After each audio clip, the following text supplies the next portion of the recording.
یہ حدیث سنانے لگا ہوں، حدیث ہے، حدیث رسول ہے. جوان خاص کر کے ذرا میری بات پہ توجہ کرے، اور بزرگ خاص کر توجہ کرے جنہوں نے تربیت کرنی ہے. سنیں، حضور کی بارگاہ میں ایک نوجوان آیا ہے، یہ سنگ میل ہے حدیث، اس کو یاد رکھنا. عرض کی حضور میں سارے گناہ چھوڑ سکتا ہوں، زنا نہیں چھوڑتا. حضور مجھے زنا کی اجازت ہونی چاہیے.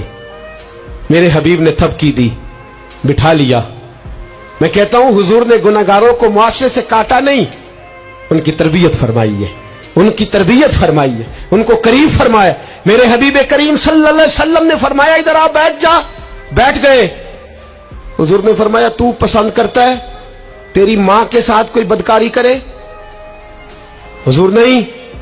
فرمایا تو پسند کرتا ہے تیری بیٹی کے ساتھ کوئی بدکاری کرے؟ یا رسول اللہ میں آنکھیں نکال دوں گا. حضور نے فرمایا تو پسند کرتا ہے تیری بہن کے ساتھ؟ حضور میں کاٹ ڈالوں گا وہ ہاتھ جو میری بہن کی طرف اٹھیں گے. فرمایا تو پسند کرتا ہے کہ تیری خالہ پھوپھی ممانی کی طرف کوئی ایسی حرکت کرے؟ حضور میں کاٹ کے رکھ دوں گا ان لوگوں کو جو بات بھی کریں گے. میرے حبیب نے فرمایا اچھا جس کے ساتھ تو بدکاری کی اجازت مانگ رہا ہے وہ کسی کی ماں نہیں لگتی، وہ کسی کی بہن نہیں لگتی، وہ کسی کی بیٹی نہیں ہوگی؟